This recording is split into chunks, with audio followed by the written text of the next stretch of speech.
It's 10 o'clock, and this is Fox 10 Talks. The story coming in from Louisville, Kentucky just seems to get worse almost by the hour. There are many families in the Louisville area there in Kentucky who are coming forward to say that they have loved ones that are unaccounted for as a result of this plane crash. And here is just some of the major headlines of what we know so far. First responders have still been out in the early morning hours looking for more victims. At least 9 people died when this plane crashed from UPS World Port.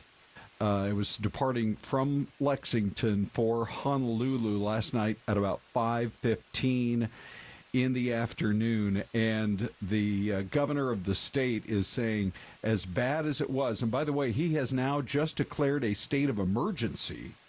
He's also saying that it was very close to hitting there's a car plant right in that airport area, a big plant where they make Ford vehicles, where he said there could have been hundreds, if not 1,000 or more people working there. But nevertheless, the loss of life has been substantial, and boy, are there a lot of questions. There's some new video coming in that seems to indicate that one of the plane's engines might have been on fire as it was trying to get airborne during the takeoff.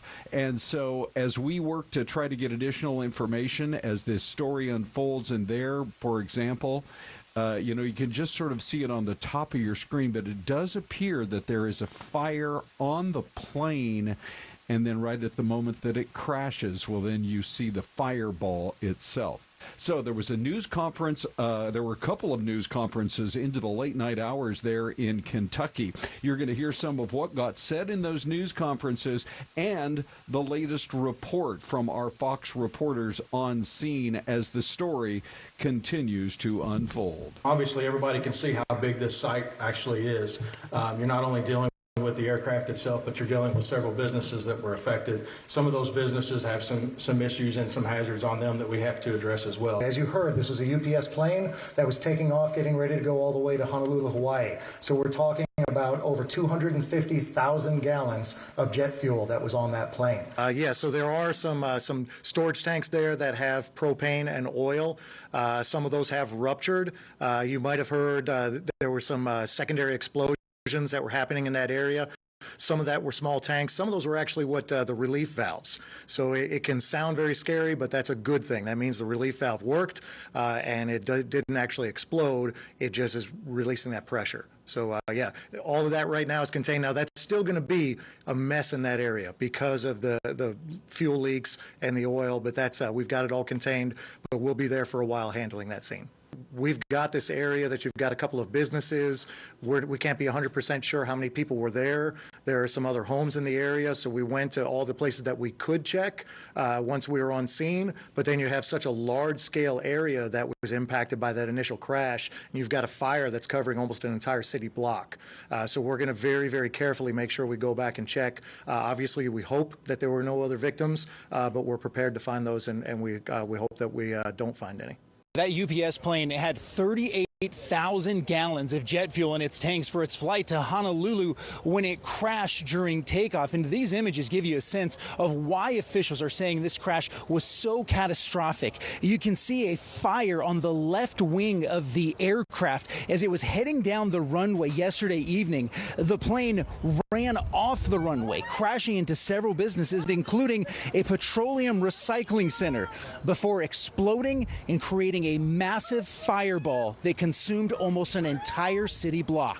There was no specifically hazardous cargo on board of the plane that would create an environmental issue for those around the site, but the impact and where it impacted could create those types of situations. There is still a shelter-in-place order for a quarter-mile area around the crash site because of all the smoke and fumes there in this area.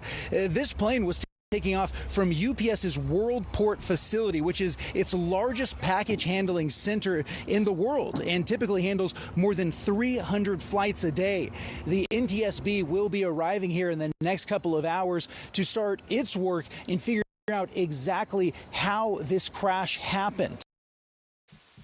Okay, so there's the report. Now, Syleste, I thought what we could do is ask Isabella to join us. She spent quite a bit of time, Bella, covering this story for us last night on all of our streaming platforms.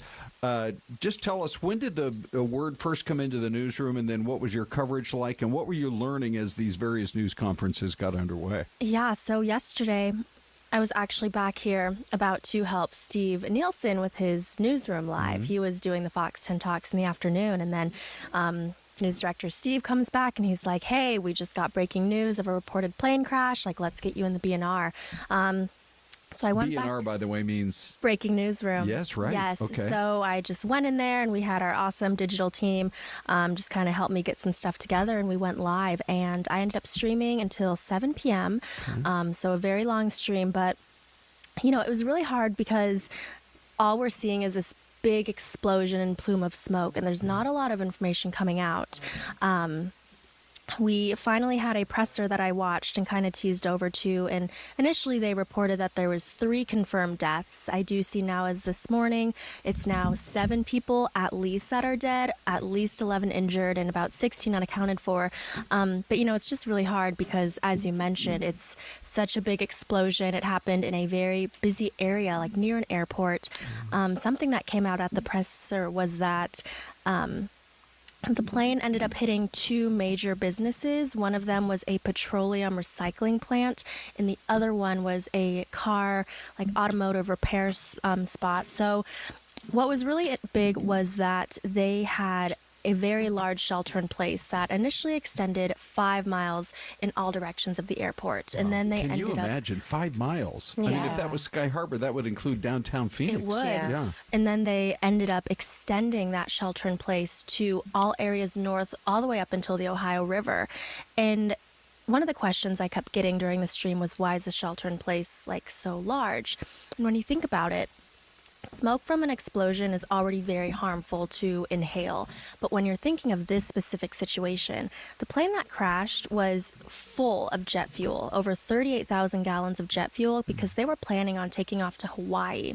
So when you have a plane crash that's full of jet fuel, you're crashing into a petroleum recycling plant. You're also crashing into a car parts place. Everything that's erupting in fire, that is just so hazardous, so toxic, and you're not wanting to inhale any of that. And I guess they actually had to do testing of both the air and the groundwater before they even knew if, you know, what was it safe for people to be anywhere in that area. Definitely. There still is a shelter in place that's active for a quarter of a mile around the airport, and officials are asking everyone in that area not to turn on your air conditioning, not to turn on your air heater, just because that air is very toxic. Okay. And They do say that the most dangerous part of flying, right, is like takeoff and landing. And that image of the fire and the plume of smoke, my goodness, it's heartbreaking. It really is a frightening scene. And the hospital, by the way, did report that they had treated and released more than a dozen people who were kind of in the periphery. But again, we are going to continue to stay right on top of that. Isabella, thanks for your coverage on that. Welcome. Excellent job. Thank you. Okay. Hope you get some rest today, sister. Thank you. Yeah, she's been working overtime, Ron. Yes, she has. Very hard. And we're going to keep working her today. Oh, yeah. See you soon. My goodness. So it was a big night in the world of politics last night, and here is some of what we were hearing as it all unfolded. My friends, we have toppled a political dynasty. So Donald Trump, since I know you're watching, I have 4 words for you. Turn the volume up. Man, with this vote, you guys just scream from the rooftops. I will not stand by silently while you attack Virginia's workers. And tonight, after poking the bear, this bear roared with an unprecedented turnout in a special election with an extraordinary result. All right, and that was Gavin Newsom, who they did pass, and it was in a landslide in, a very blue state in California that they are going to move forward with their redistricting plan, Celeste, to try to counter the plans in Texas to try to get more red congressional districts. They're going to get more blue congressional districts out of Cali. And, we were chatting about this, was it not too long ago, I think, on the issue of redistricting with someone. We had an expert on.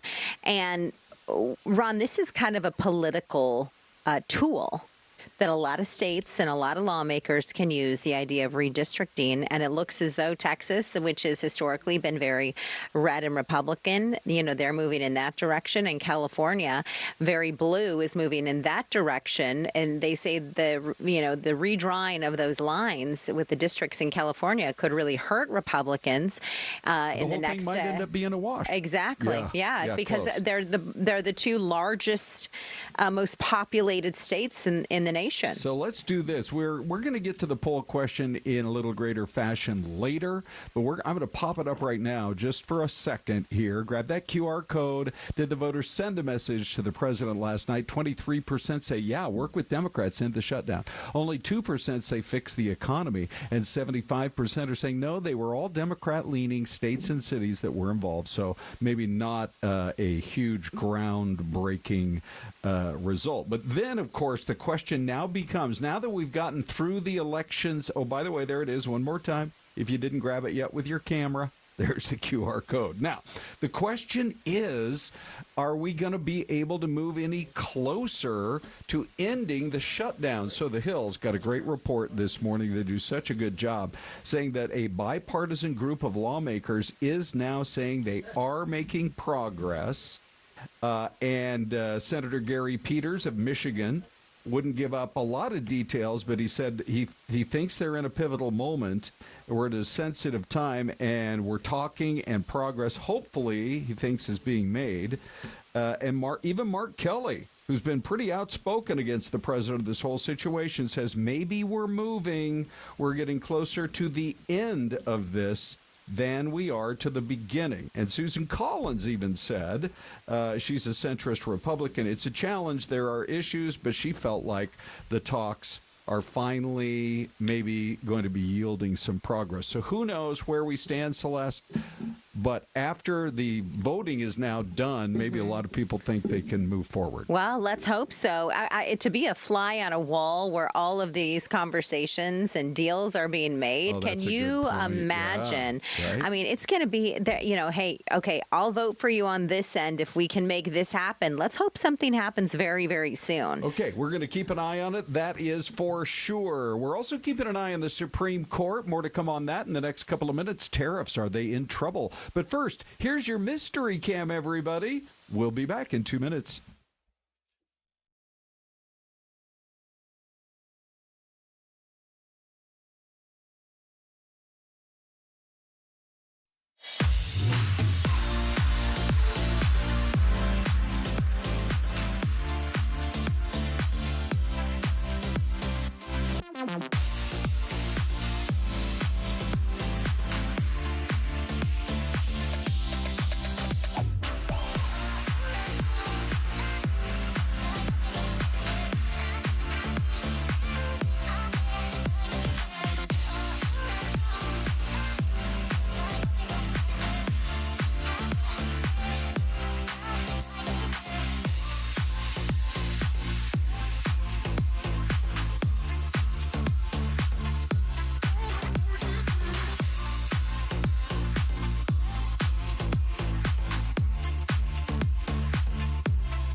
Okay, everybody, welcome back to more of Fox 10 Talks. We do for you new viewers, which I see a lot of our regulars, but I know we always have new viewers every day on YouTube. Celeste, yes, we do the mystery cam, and I'm looking at this one and I'm thinking, okay, so where are the leaves only now starting to turn? Okay. And where is there a big city way off in the distance? Well, are you seeing any guesses yet? I am seeing a lot of guesses. We've got a Georgia from Louis Gonzalez. Georgia on my mind. B. Miguel says New York. Yeah. Frankie D with a PA. And we've also have, let's see, a few other guesses as well. What are you? Sammy G says Atlanta. Lil Philosophy says Connecticut. We have a lot of people chiming in this morning. Very good. Okay, so I like Darla saying Nashville, but now I'm going to go with Detroit. Yes. And, yeah, I mean, what do you think you're going to go with? You know, I mean, B. Miguel, or no, Frankie D says, and B. Miguel, they both say New York could be a good choice. I think I might go New York. Okay, so here we go. Is it Detroit? Is it New York? Or, ladies and gentlemen, is it somewhere else? So you're going to go to Detroit. Yeah. Decatur, Georgia. Louis Gonzalez said Georgia. Yeah, you know what? That's got to be the Atlanta skyline off in the distance. And now that I've looked at it, I think I might even see the Mercedes-Benz Dome. Wow. Over there, kind of that large object hovering on the skyline a little over to the left right there. Man, is that a great place to see a football game. And by the way, they have free refills on soda. Wow. Well, I mean, if Mercedes-Benz is paying for it, right? High dollar vehicle. Sure. I'm sure they're writing out a big check to the Mountain Dew Corporation or something. It's a great concept. Let's get that at all of our stadiums around the valley as well. And especially here in town. Sure. At the State Farm Stadium. Yes. Why can't why can we have free? And what about Sun Devil Stadium? And what about the Mortgage Matchup Center? What about the Wells Fargo Arena? What about the Chase Field? Okay, we're all on board, including Ben Taylor, everybody. If we had a studio audience, we'd have, you know what, Dave? We need to get an applause track. I know we can't, there's no room in here for a studio audience, but there you go, ladies and gentlemen. Ben is in the house. All right, so Ben, we're watching closely what is going on at the Supreme Court today, which, by the way, this was really interesting because our Attorney General, Chris Mays, held a kind of a brief news conference yesterday saying that she was going to help to lead this lawsuit today to try to block the tariffs from, in her opinion, doing any more damage. So Arizona, Oregon, some other states are saying that the president has gone too far with his power. And here's a little bit of what she had to say about all this. The president is allowed to illegally implement tariffs on a whim without authorization from our elected representatives. We do not have free market capitalism anymore. We have a mafia state. And that is why this case is so very important. Okay, so the case is challenging 4 of the president's executive orders, including tariffs on Canada, Mexico, and China, and then also challenging the reciprocal tariffs on most of the world. So let's find out exactly how it's been going in the Supreme Court today. I'm going to roll this sound. You're going to hear John Roberts, the Supreme Court Chief Justice, really challenging the Solicitor General. I think also in here you might hear Neil Gorsuch. You might hear Sonia Sotomayor. So let's see. Let's roll. Could the president impose a 50% tariff on gas-powered cars and auto parts to deal with the unusual and extraordinary threat from abroad of climate change? It's very likely that could be done. That's very likely. I think that has to be the logic of your view. Yeah, in other words, obviously this administration would say that's a hoax, it's not a real crisis, but... I'm sure you would. Yes, but that would be a question for Congress under our interpretation, not for the courts. And I think this is a question for the other side as well. It's two-facing. Yes, of course, tariffs and dealings with foreign powers, but the vehicle is imposition of taxes on Americans, and that has always been the core power of Congress. So to have the president's foreign affairs power trump that basic power for Congress seems to me to kind of at least neutralize between the two powers, the executive power and the legislative power? Let me say two things in response to that. First, the notion that the taxes are all borne by Americans and are not borne by foreign producers whose goods are imported is empirically, there's no basis for that in the record. It's actually a mixed. Well, who pays the tariffs? If a tariff is imposed on automobiles, who pays them? Typically there'd be regardless of who the importer of record is, there'd be a contract that would go along the sort of line of transfer that would allocate the tariff, and there'd be different. Sometimes the foreign producer would pay them. Sometimes the importer would bear the cost. The importer could be an American, could be a foreign company. A lot of times it's a wholly owned American subsidiary of a foreign corporation. So it gets allocated. The empirical estimates range from like 30% to 80% of like how much is borne by American it's been suggested that the tariffs are responsible for significant reduction in our deficit. I would say that's raising revenue domestically. There certainly is an incidental and collateral effect of the tariffs that they do raise revenue, but it's very important that they are regulatory tariffs, not revenue-raising tariffs. And the way you can see this, I think, if you look at this policy is by far the most effective if nobody ever pays the tariffs. And I say two policies, right? So if you look at the trade deficit emergency, if nobody ever pays the tariffs and instead Americans direct their consumption towards American producers and stimulate the rebuilding of our hollowed-out manufacturing base, then the policy is by far the most effective. So a tariff, a regulatory tariff that... Why not do what the statute permits? Bar importation of products altogether. That would be the most effective way to do it. The question you follow the statute. The statute says the president can do that. What it doesn't say is the president can raise revenue.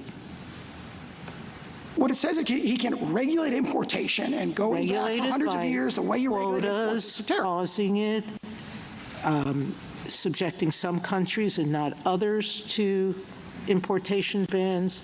There's a lot of verbs, but none of them include generating revenue. And there's a lot of legal mumbo-jumbo going on there as well. So we brought Ben in to kind of explain what the nuts and bolts of this are and where it looks like maybe the case stands right now. So, Syleste, let's bring him in. All right, Ben, good morning. Good morning. Nice to see you, my friend. Oh, thank you for having me. Okay, try to break down all these verbs and everything else that these Supreme Court justices are talking about. Take on some adjectives and nouns and pronouns if you would also like. Exactly. I mean, to break it down in simple terms, this is pretty much the balance of powers, right? Whether or not President Trump has the power to be able to put tariffs on other countries, or whether or not that should be Congress's job. So there's been people who said President Trump doesn't have the power to do that, and people are saying that, yes, he does. That's why the Solicitor General is arguing on behalf of President Trump, and this is why the Supreme Court, who pretty much is like the umpire, the tiebreaker, to decide whether or not does President Trump have the power to put all these tariffs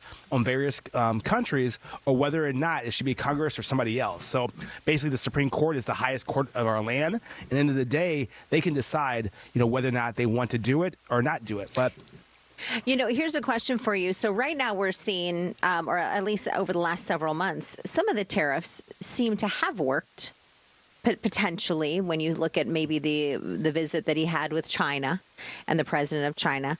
Will the Solicitor General try to use that in an argument? And then, of course, you have Attorney General Chris Mays from Arizona, who's also there, who will probably argue against it as well. Yes, I mean, Solicitor General is arguing right now in front of the Supreme Court saying, yes, these tariffs are helping the economy. They're going to help the economy, even though some people don't like them. In the future, they're looking in the future that it should, hopefully raise revenue and help. Of course, Attorney General Chris Mays here locally and a lot of other attorney generals throughout the state are saying these tariffs are hurting the economy.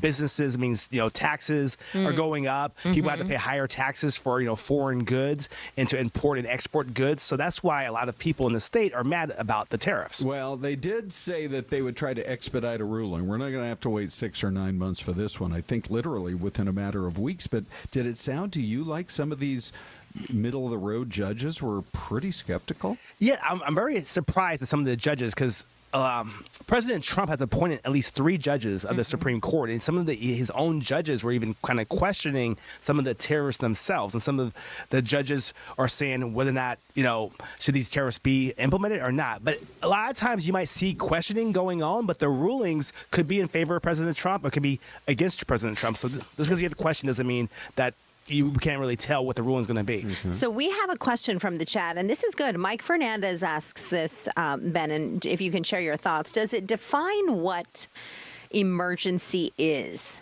I think that's the question, right? Because what constitutes an emergency that would allow the president to use that power? And that's what the United States Supreme Court is kind of just trying to decide that right now. Can the president right now do an emergency tariff? Can he put a tariff today, tomorrow, and block foreign trade or raise taxes? Or does he have to go through some sort of process? Or is it only Congress who can do that? The state Senate or the Congress can do it. So that's what the Supreme Court is going to try to decide. The crazy thing is that Congress is in the middle of trying to debate a government shutdown. Right. Can they agree, I think, as a body of leaders elected by the people in this nation to try to figure that out? That's one of the other things probably that we have to consider. Yeah, and also, I did want to, this is really interesting. Went back, you guys, Celeste, I always try to impress you with my research. And you always do, Ron. So you never fail. Celeste. So, Ben, I want to get your take on this, and then we have a quick break coming up, but I want to ask you about one of the big legal cases, probably the biggest case of the year for next year. But first this, a 1977 emergency law does authorize the President of the United States to regulate international commerce once a national emergency has been declared. Usually it's more like for embargoes and things like that, but now the question that really is the nub of what the court's going to have to decide is whether imposing a tariff is an appropriate way to deal with a national emergency. So it sounds to me like they got to be able to prove we're in a national emergency. When it comes to nations like China saying, we're not going to give you any more rare earth product. Okay, great. We aren't going to be able to make electric vehicles anymore or cell phones, etc. So do you get the argument that it's an emergency, and B, can tariffs then be part of it? Exactly, and that's what the Supreme Court is going to decide. And then the word emergency, I mean, that's like Celeste, like you were saying, is very broad, right? What is an emergency? And so, I mean, do we have an emergency right now in our economic world or not? So hopefully the Supreme Court can outline that when they make their ruling. And like you said, Ron, the ruling should be coming out hopefully pretty soon. They're probably not going to wait months and months like normally to say what the word emergency really means and what the president can do in emergency and what is not considered an emergency. We're going to ask Ben to stick around. The Rebekah Baptiste murder case is perhaps the most high profile going into 2026. Want to get your take on some of the newest developments there. But we take a break and we invite you to stick with us. Wow, look on at FTT. this.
Hey, what a nice morning for a walk. Oh, my goodness. Out there, and I got to believe it's somewhere in the southern part of our country.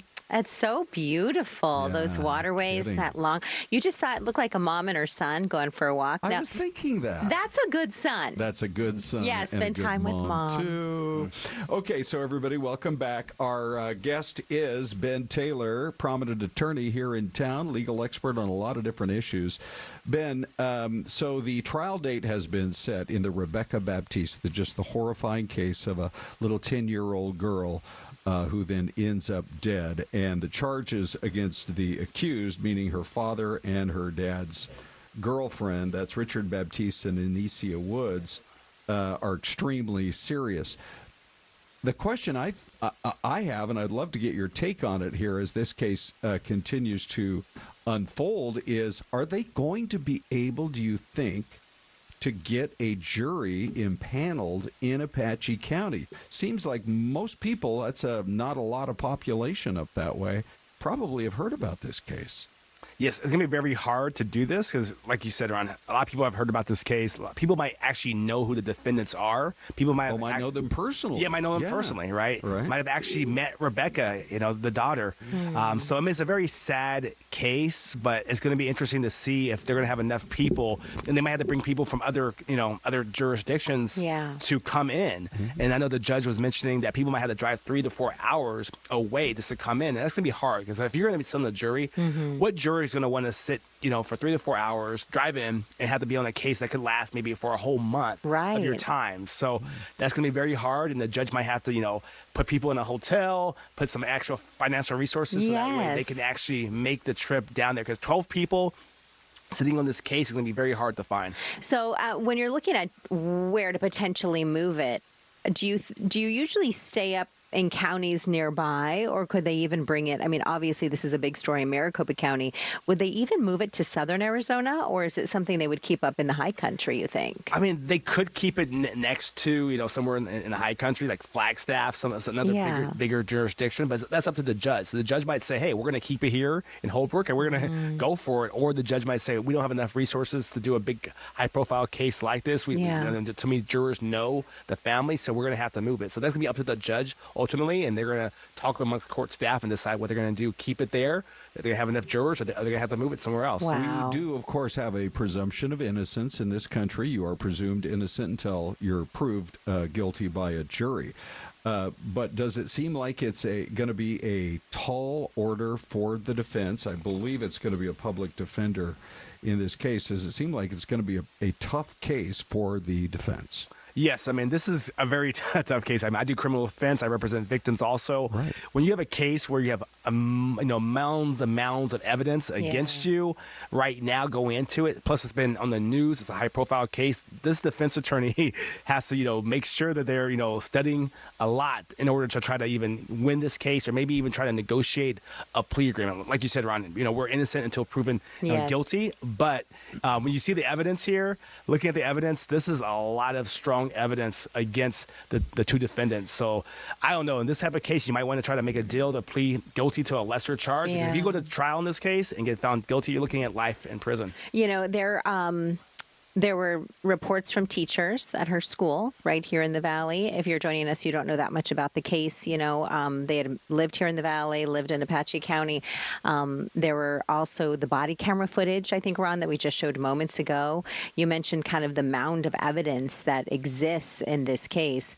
How long does it take a defense attorney to look through all of the different reports, police reports, photographs, videos? Is there ever a moment where you think, I have had enough time to look through what I have to work with? Yeah, when you go to trial, I've done a lot of trials, you never feel 100% prepared. You always want to have more information because you have no idea sometimes what the witnesses might say on the stand. Yeah. A lot of times you interview witnesses before they take the stand, but if a witness says something that could hurt your case, I mean, you want to be able to know everything about a witness going on the stand. And this involves a young 10-year-old girl, and that's going to be heartbreaking for the jurors. Jurors naturally are sympathetic. You want a fair jury, but people are going to be sympathetic naturally for a 10-year-old who has died. Do you expect the siblings? She had, I think, 2 brothers at least.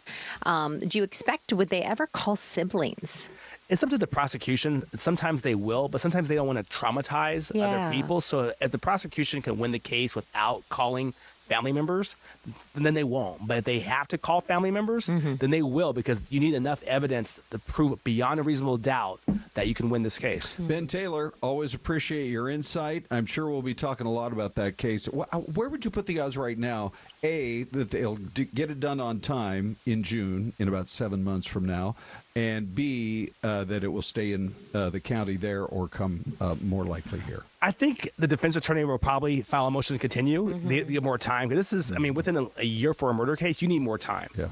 And number two, whether or not it will stay, I think that's going to be a toss-up. It's going to be up to the jurors and seeing whether or not they have enough jurors. If they don't, then this case might get moved somewhere else. It's a very rural county. Yeah, for sure. Okay. Okay, Ben, thanks. Good to see Always you, great Ben. input Thank from you. That's for sure. Thank you. We're going to get a couple of other stories for you this morning. We're still working to find out exactly how this wild story unfolded in the East Valley yesterday. It was right off the 60, the Superstition Freeway and Country Club Drive. Look at that car just about buried right into the dentist office. By the way, impairment not suspected.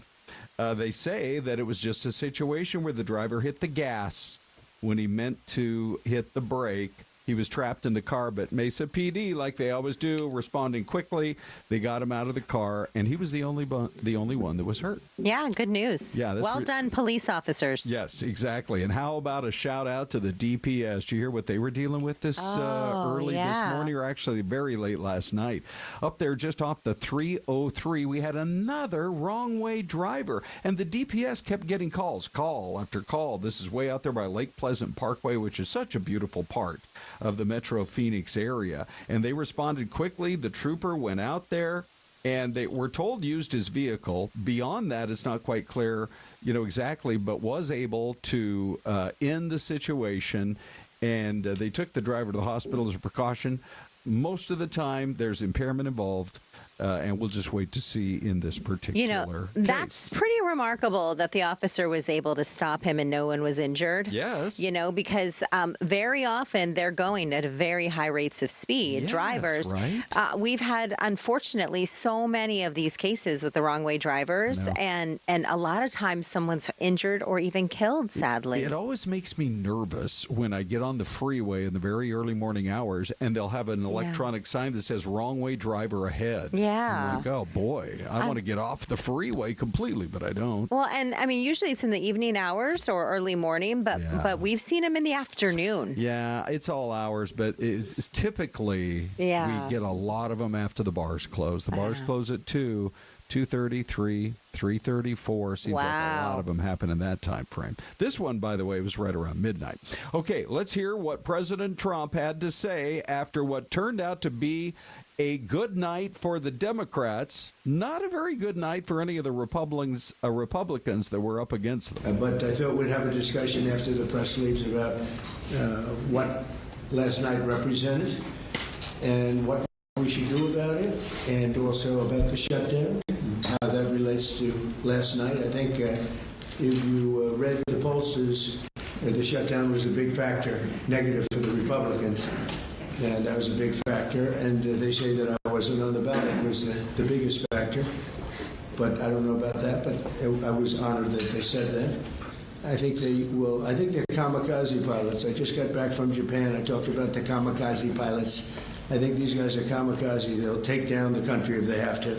So I don't think so. Millions of Americans are going to be without SNAP benefits, and I will say about SNAP benefits, so when I was president, we had $7 billion worth, and now they have many times that, because these benefits were given to anybody that asked, and they're up to, I hear, just many times, $47 billion.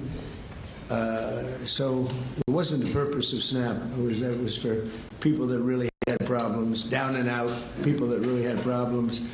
But during Biden, they gave it to anybody that wanted it. I think it's something you have to talk about because the numbers are incredible. Now, that is interesting that he would bring that up. Once again, Syleste trying to do a little bit of research. And for years and years, when the SNAP program was first instituted many years ago, it was kind of in the range of about 17 to 18 to maybe 20 million. Yeah. And the program has grown to about 40 million. Wow, doubled.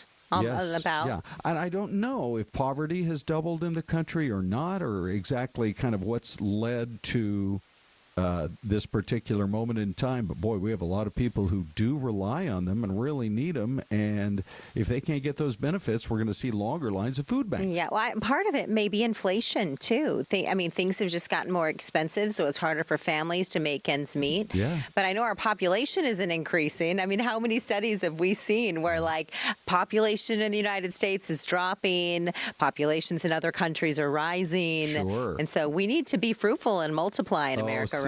Once again, we get to the fruitfulness topic from Syleste. We're just going to move on. Here's our poll question. Did the voters send a message to the president last night? 28% say, yep, work with Democrats, get this shutdown ended. 1% say, yeah, fix the economy. Over 70% say no. You know, if you look at it, they were all Democrat-leaning states, talking about New Jersey and Virginia and cities, including New York. By the way, another Democrat-leaning state was California. And then we had other cities where they were electing mayors from Seattle to Minneapolis. So a lot of the blue cities, a lot of the blue states voted. Syleste, how's it looking on YouTube? On YouTube, we have 611 votes. Yes, work with Democrats and end the shutdown. That's 31%. Yes, fix the economy now, 15%. And no, they were all Democrat-leaning states and cities, 54%. Let's go to the man. What do you see him, buddy? You know, lots of great comments as always. I'll read a couple. Dom Dono Frio 7974 says socialism didn't work in Russia. It's not going to work in New York. And Martin Coe says every candidate endorsed by Trump lost, every single one. Seems like a pretty clear message to me. Great comments as always. Keep them coming, guys. We love hearing from you. Okay. I mean, what is politics going to look like in the future if our red states get redder and our blue states get bluer, and then it's going to be, those. I mean.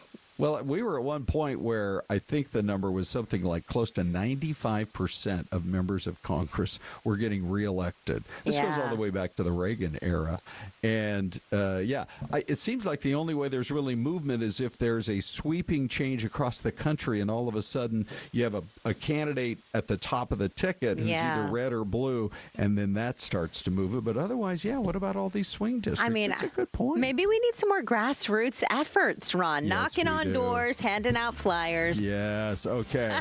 That, by the way, is future candidate Rodriguez speaking to you. We'll be right back, everybody.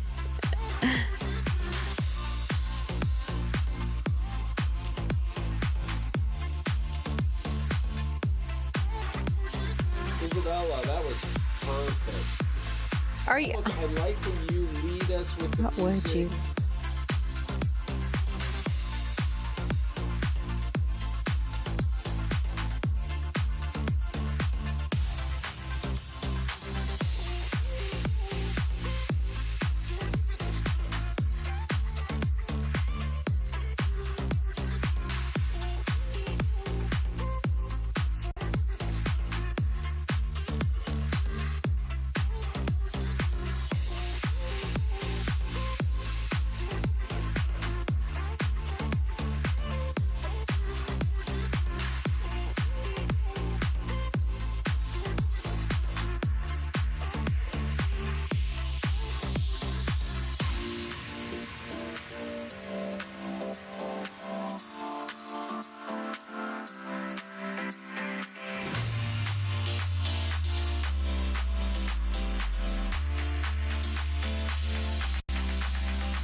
Hey, everybody, welcome back. Look how gorgeous this shot is. I know, this beautiful country of ours. Oh, my goodness. I almost want to say, let's find out where it is, and that will be my state for 2026. Oh, wow. Well, there's so many places to see and so little time in life to visit every single one. Well, I did the calculations. If I go to, I've been now North Dakota and Minnesota, meaning I only have 48 states left.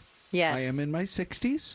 So if I have 48, one per year, Celeste, as long as I make it to like 108, Oh, There yeah. you go. I'll be fine. You'll be good to go. All right, everybody, we welcome you back. And Bella joins, and you guys, we Hey, have Bells. to talk about the super moon. Oh, my goodness. Did you guys see it last night? I wish saw I it had. Did you see before it, it got Bella? dark. It was so beautiful. Yeah? Yeah. I saw it when I was leaving work. It was huge. It was enormous. We were out at soccer practice in the North Valley, and over the mountains, you could see it up there. I put it on my Instagram at Syleste Fox 10. But oh my goodness, it was our evenings and our mornings have become so pleasant too. By the way, if Bella, who normally works, I think, an 8 to 5, if you're driving home and you look up and the super moon is already out and it's like 7:30 at night, Yeah. that's when you know you've worked a very long day. Yes. But it was beautiful to see. It was so stunning. It was Yeah. very big. I mean, I saw it. I wasn't looking for it, but I saw it as soon as I stepped outside. Oh, I feel like we need that song from Dolly Parton, Working 9 to 5. Yes, Not right? that really exists anymore. You know what I mean? Because know. people That's a are, good you're point. working earlier, you're working later, working on the weekends, you know? Yeah. By the way, the super moon itself is, they're calling it the beaver moon because beavers are known to be active this time of year, building their dams, preparing for winter. I feel like we could have picked almost any animal out of the animal kingdom and justified it. But yeah. whatever, call it a beaver moon if you want. Maybe, yeah, but well, maybe during the fall, right? They're like digging dams and. By the way, there's one more cool moon coming early December on the 4th. It's going to be Yes. called the cold moon. Ooh. Okay, so ladies, if right out of the chute, without any precursor, I Okay. were to just ask you to shout out, what is your favorite sandwich, either made at home or like at a Jimmy John's or a Jersey Mike's or whatever, just give me your top of your mind answer. A Reuben. Is that right? Mm-hmm. I like a Reuben too. Celeste, what did you first think of? Bologna. A bologna and mayo sandwich. That's it. No cheese. Where do you go for a bologna sandwich? Or are you talking about made in your kitchen? Thank you. Okay. If I were to choose a sub out and about, it would be a turkey sub, add bacon, extra mayo, lettuce, no tomatoes, and maybe a little provolone. I'm a number 4 guy at Jimmy John's. That's the Turkey Tom. They have great bread at Jimmy John's. Yeah, they really do. They're really good bread. I'm a Jersey Mike's girl. I love Jersey. Okay. Are you do it Mike's way? Oh, always. Me too. Mike's way, Always. no onions, please. Okay. Jersey Mike's is fantastic, and I get double meat, which they Yes. do charge for that. Oh, is it an arm and a leg? It seemed like it was a fair amount, but you can't finish that sandwich if you get double meat, and it's really tasty. But here's the reason I ask. The new poll is out on America's favorite cheese, and the answer, or favorite sandwich, I think I just gave it away. Favorite sandwich is the grilled cheese sandwich. Does that surprise you guys at all? No, I don't think so because kids love it, right, Bells? Yes, it's a classic. It's also a comfort food. Whenever I go home and it's cold, I want one of those with some tomato soup. Thank I was going to say, do you dip it in the tomato soup? Oh, yes. I can't have one without the tomato soup. Yes, Yeah. so good. Yeah. Okay, well, so anyway, it was Tucker Research, and they asked Americans to rank, and according to this study, they say using either cheddar cheese or American cheese, and the favorite way is to cut it into triangles. Yes. Really? Okay. Because then it makes it easier for dipping, don't you think? Like you dip the Okay. corner. Yes. Ron, do you like grilled cheese sandwiches? I do like a grilled cheese, but I like Bella said, I almost automatically think tomato soup too. Yeah, Right, there's it's a been dipper. times where if I don't have tomato soup in my pantry, then I don't make a grilled cheese. Oh. It just feels wrong to eat one without dipping it in the tomato soup. Yes. See, there you go. Okay, and 71% said butter is the best for coating the bread because you want to get it just. I mean, the bread, the crunchiness of the bread, Celeste, is a big part of your success. Absolutely. Okay, I wanted to look into this a little bit because we were talking about the grilled cheese tomato soup combo, and I thought, where did this come from? Okay. Originated in the United States during the Great Depression as an inexpensive and filling meal. It became a staple in school lunch programs after the School Lunch Act of 1946, which combined, this is where I was going with this. I thought, maybe it's related to the Campbell's. Yeah, so it is. It says, which combined with the popularity of Campbell's condensed tomato soup, first introduced in 1897. Oh, I'm so glad you brought up the 1800s, because I have got the coolest history story for you guys. Oh, good. I'm so glad. But first, let me just tell you that the folks at Kraft Heinz, let me make sure I got the right video here. Ready? Let's roll it. Have now rolled out another, I think we've jumped the shark on the mashups of my foods. goodness. Is this a joke? They have now brought Or together a nightmare. the limited edition. I'll bet it's limited. They've teamed up with actor Jason Biggs from the movie American Pie to create the new apple pie mac and cheese flavoring just in time for Thanksgiving. Yay or nay? I say nay. I say nay. Oh my gosh, it's the worst ever.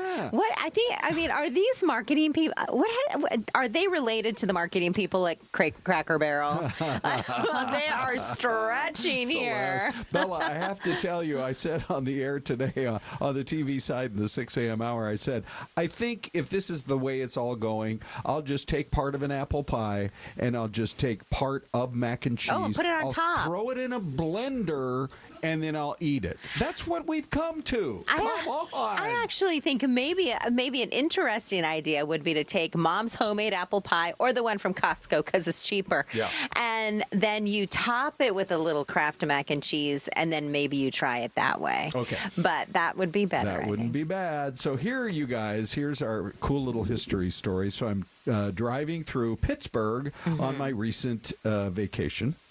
And I'm going to just, let me see, I'm going to pull up graphics 2 here. They have a whole display because Heinz, they rule the world in Pittsburgh. And that is the story of a young 12-year-old Henry Heinz back in like the 1840s, and he and his mom had this great vegetable garden. I mean, they grew veggies all the time.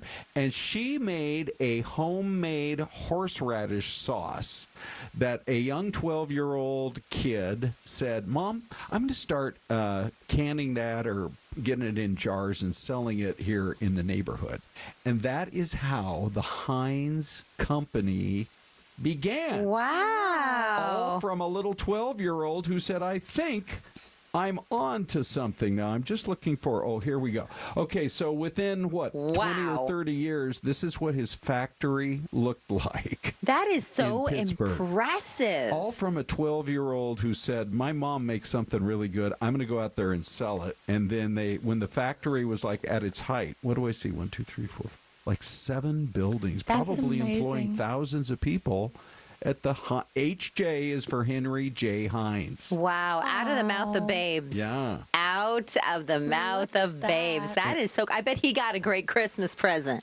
I hope so. Every year from Mom, right? Yes. And then the other thing, I took this picture, and it said, it's 57 varieties. Get this. He saw an ad back in 1896 for some shoe company selling 21 varieties of shoes. And I don't know where 57 popped into his head, but he's like, okay, we're going to sell 57 varieties of sauces ourselves. That's incredible. And they went all the way to Atlantic City, and you can't really tell, but that is a 70-foot tall sign way off in the distance in Atlantic City. So that people, when they saw the number 57, they immediately thought of the H.J. Heinz Company. That is know the rest of that cool. story. I love it, Ron. When we were talking about the history quiz the other day, folks in the chat were thinking, bring it back. Bring back the history quiz.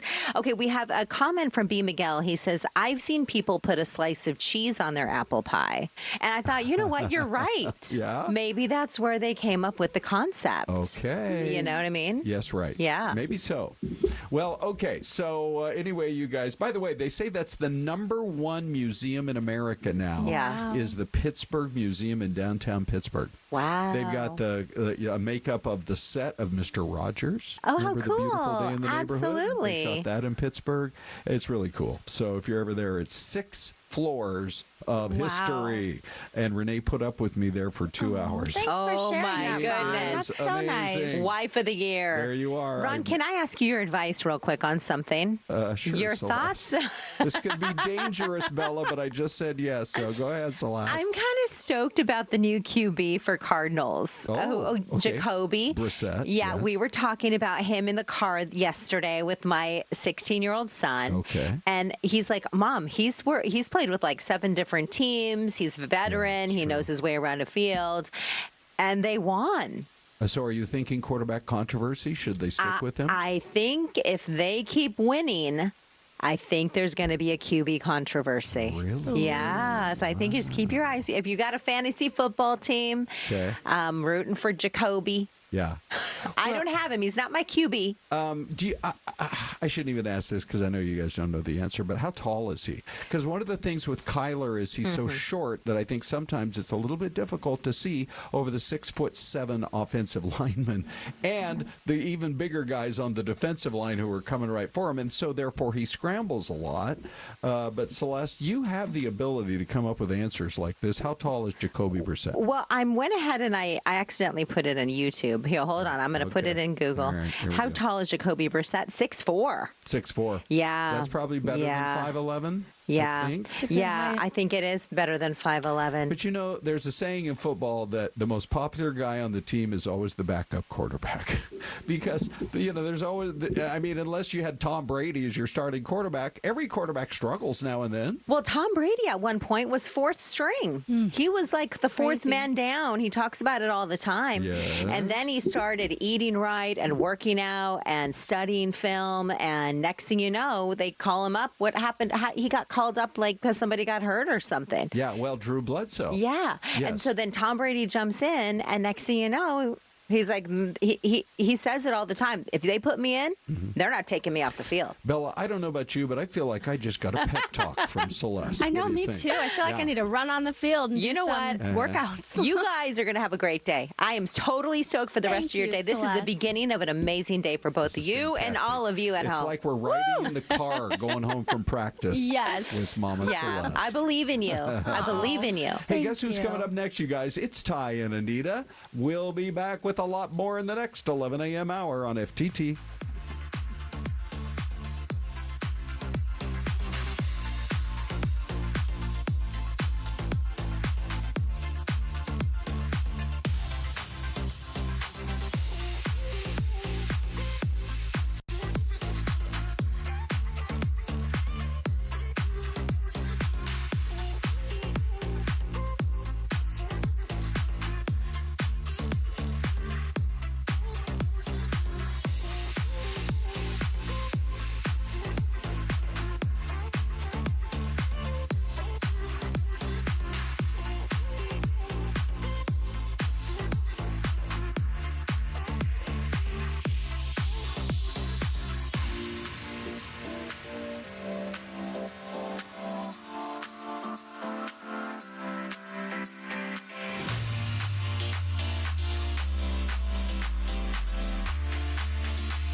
I accidentally posted that it was Thursday, but it's not. It's Wednesday. Where did you post that it was Thursday? On my stories, I said Thursday because every day I'm like, hey, everyone, Thursday. It's only Wednesday.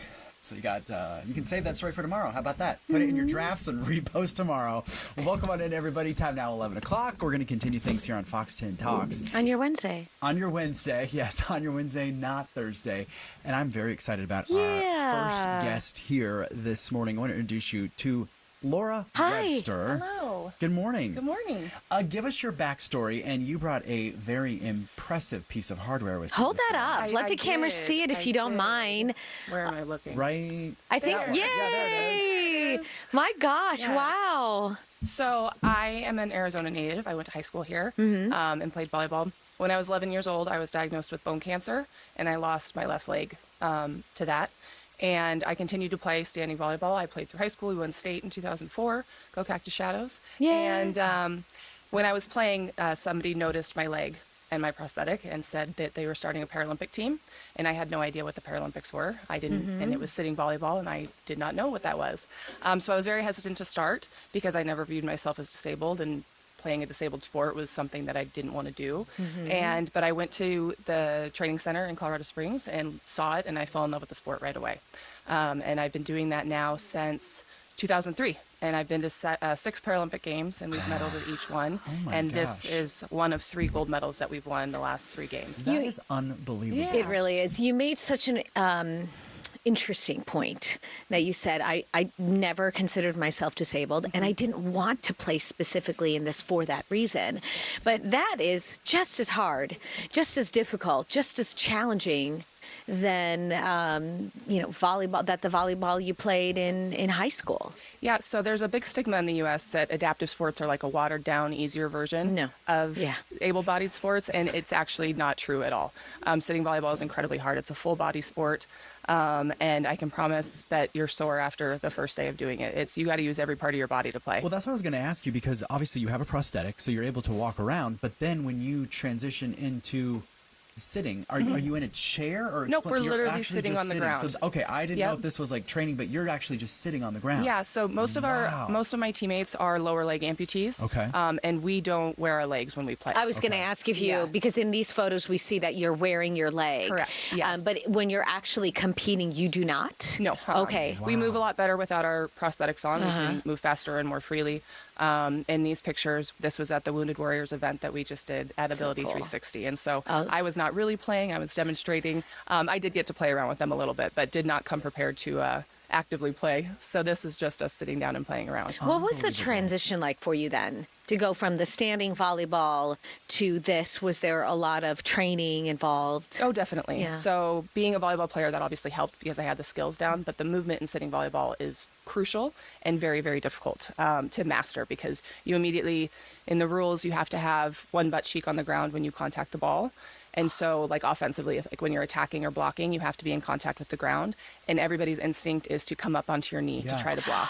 And so since not everybody who plays sitting volleyball competitively has 2 knees that they can do, they have to level the playing field. So that's like when you're playing defensively, between your booty and your shoulders has to be on the ground. So we're still diving around and flipping and rolling and all that stuff. It's a very, very active sport. So that's one of the big differences. Wow. So when you figure that out and you get the movement down, as a volleyball player, it became natural.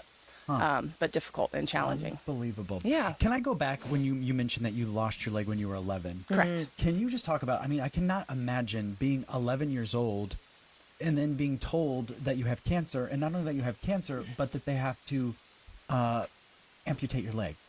Yeah. That must have been just a barrage of a lot for an 11-year-old to handle. Sure. Thankfully, kids are resilient. And I feel, as I'm a mom now of 4, and I can't imagine what my parents went through. At that time it was in '98, so there weren't Facebook groups, there weren't support groups like that were actively available. So they really went through it on their own, and just with our community's support. And thankfully, we lived in a great community, and they were really helpful. But it was a lot for them to manage. And once we got through it, it was just kind of like, okay, this is life. What about you, though? Yeah. The only thing I can say is I was sitting on my dad's lap when they told us that it was confirmed that it was osteosarcoma. And I looked at my doctor and I just said, okay, it's December, soccer starts in the spring. Are we going to be done by then? No. And he was like, so I think that kind of sums up kind of our mentality. It was like something that we just had to endure and get through. And of course there were horrible moments, but it doesn't do any good to think about those too often. Do you think at 11, 11-year-olds are smart and they understand, but they don't necessarily understand everything. Yeah. Do you think that helps in the sense where maybe you aren't quite as scared because you're not comprehending everything? Then you're like, I'm just going to do it. I'm playing. Like your only thought was, am I going to play? Exactly. Like, Yeah. okay, let's get through the surgeries. Let's get through this because I want to play. Correct. Like that's kind of a mentality that gets you through the hurdles. Yeah, I didn't understand how dire it could have been and how serious it was. I didn't find out until years later in an interview my mom did where she's like, we thought we were going to lose her on Christmas because I was in the ER with a fever and, had already started chemo, so very, fragile.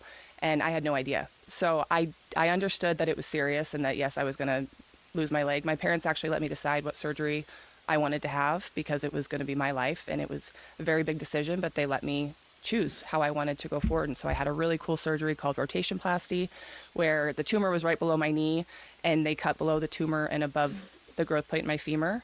And then they rotated the bottom part of my leg around 180 degrees and connected it with the foot attached. So my foot actually my ankle joint is my new knee joint. So as I point and flex my foot, it moves my prosthetic. So okay, wait. Tell me one more time. I know. I'm trying to do this. You should see both of our faces. Okay. We're trying to tell me that one more time. So the tumor was below my knee. Okay, so let's say this is the knee. So right there. Okay. And they had to get that out, obviously, and they couldn't keep my knee joint because the cancer was too close to my knee. So they had to get rid of my knee joint. So they cut below below the tumor and above the growth plate in my femur. They took out my knee. They kept all the nerves and muscles intact, so I still have all of that. And then they rotated the bottom part of my leg around and connected it to my femur. So this is my prosthetic. So this is my heel, and my foot goes backwards into there. So when I point my foot, it straightens my leg. And bending it. That is look at you. So I have full control over how, instead of having an artificial knee joint, like above knee amputees have. And was that the decision that you had to make? Like that or... Yeah. And my mom was always like, but when you're dating, how do you bring up that you have a backwards foot? And thankfully, so you have the whole foot there? I have my whole foot there. I have my toes, How did you bring that up? Because you're married with 4 kids. My husband met me when I was playing sitting volleyball, so there was nothing to discuss. He's just a great man, and everything was out there when I first met him, and I love you. That is amazing. Yeah, it's really cool. And it's been, I've met a lot of families since then who were looking for options. And really, obviously, my mentality was I wanted to get back into sports. And so this option gave me that because I have full feeling. I have full control over how my limb moves now. And so I've talked to a lot of families that are in this situation. Unfortunately, they've just been diagnosed and they're looking at the options. And I have not met a family that chose rotationplasty that has regretted it because it's allowed their kid to get back to playing sports because osteosarcoma is often a childhood cancer primarily. So it's usually young kids who are making these choices and parents trying to decide how their kid is going to live the rest of their life. And so it's been one of my favorite things to do is to talk to families when they're struggling with this decision because rotationplasty saved my athletic life. It made me active. I live on the beach with my kids and I have a beach leg that I wear in the ocean. And the only thing that I can't really do is fit in a regular airplane seat and on roller coasters on some. And that's it. So those limitations are pretty minor compared to everything else. So it's been a very cool life. What do you think it is about kind of sports? I mean, it's such a unifying thing, obviously, but what is it for you that kind of like wanted you to continue this and then get to the level that you're at being a Paralympian?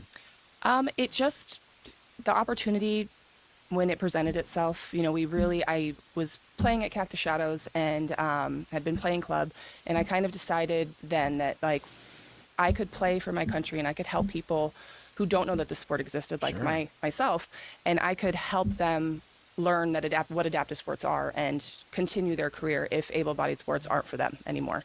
And so it was really my choice to not pursue college volleyball was because I saw what the U.S. team, what that opportunity was and what I could do and how I could help grow the sport and grow the exposure of the Paralympics and sitting volleyball. And such an inspiration to so many people, whether they, have a disability, whether they don't have a disability. It's incredible to see someone who says, I'm just going to keep going. I mean, we all have stuff that happens. Sure. I mean, you don't want to call it stuff, but you literally pick up and you keep moving. There's a decision that you have, and whenever you're dealt with whatever it is, whatever hardship comes, you can either decide to dwell on it and sulk or Yeah. you get up and Complain. keep going. And you just have to, we're all dealt weird cards, and I'd rather live my life than sit at home and whine about it. Nothing's going to change it. It is what it is. So It's the true. reality. It's so true. So, it's been a great opportunity to be able to do that for as long as I have. I imagine that you pass that on to your kids. How old are they? 14, 12, 10, and 3. Okay, so they get it. They're very, I imagine they pay attention and they see what mom does. Yeah, it's not a big deal to them. But what's cool is that prosthetics and people in wheelchairs are not strange to them. I always, when I'm on the beach and I'm wearing my beach leg, a lot of kids will stare and, be curious. And their parents will be like, don't stare. And I'm like, and I'll go up to them and I'm like, I'm sorry, you're teaching your kid the wrong thing. You're teaching them that they shouldn't be looking at people who look different than them. Let your child ask questions. As long as they're respectful, you can learn something too. Yeah. Like, it's okay to ask questions. Don't teach them to shy away from people that are different. So there's a lesson in there every once in a while. And so I love it because the kids will come up and it's, on the beach, I can't say I got attacked by a shark, but there's usually some story where it's like I got kicked by a kangaroo. Although that would be kind of funny. Some random story, some animal that took it off. So it's fun. We have a great community and they've supported me throughout this journey as well. So it's been really cool. Very cool. All right, let's talk about training. Like what goes into training? Because it must be so grueling. I can only imagine before you prepare for something like going to the Paralympics in Paris. So it's kind of strange because we live all over the country. So we only get together about, our team lives all over the country. So we only get together about like once a month. So we have 3 days, 5 training sessions to train. And so all the training is done at home. And thankfully, we don't have any furniture in our family room, so I play with my kids in our family room. Yeah. Wow. And we just pass and set and everything. So that's where my training really happens, is with my kids helping me. Because that's kind of cool. That they is can neat. say that they helped mom get a so gold medal. that medal somewhat belongs to them as well. Well, funny enough, I was pregnant for 2 of my Paralympics. Really? Yeah. You really are a bad A. I don't know if we're allowed to say that word on here, but man. No, it's so in London I was pregnant, but I hid it. But in Tokyo, I was 5.5 months pregnant with my baby. And so like on the medal stand, and when I'm playing, you can totally see that I'm showing. There was no hiding this one. Fourth kid, there's nothing left in my abs. So I couldn't hide anything. But yeah, so it's funny because my son in London, we won silver. And in Tokyo, we won gold. And my son's like, really? Really, I was the medal baby. And now she's the gold medal baby? Like, come on, that's not fair. But it's not funny, but it's funny. It is. Oh, it's How hilarious. can people follow you, follow your journey, learn from you? I'm terrible at social media. I do have Instagram. Our team page has Instagram. It's USA Women's Sitting Volleyball. And, just support the Paralympics. Just watch them. The coverage of the games have gotten a lot better. Yeah, it's great. But there's still a fight for equality as far as that goes. And so, we're gearing up for the Winter Games coming up next year, which will be fun to see. We got to take a quick break. Yeah. Can you hold on 2 seconds? We're Of going to wrap course. this all up. All right, back in 2 minutes, you guys.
All right, we've been having such a fun time talking with Lora. We have so many questions. We have so many. Well, I'm asking inappropriate questions, not bad inappropriate, but I had no idea surgery like this existed, and to have the option, I think, is just miraculous and absolutely life changing. Because had you said I want to do the other surgery, perhaps you wouldn't be where you are today. Yeah. No, the surgery is really cool, and it always brings questions for sure. Yeah. There are some pictures online where you can kind of see. When I'm playing, you can see my foot. You can picture it a little bit better. You can pull them up. But yeah, it's very fascinating, and it was a lot to wrap your mind around at first. Okay, So you said you're okay with questions, so if you don't mind, I have a whole bunch more. Go for it. So, do you have to get a new prosthetic, changing tires on your car? Yeah. You know, they run out, they run, you know what I mean? Yeah, absolutely. We love Ty.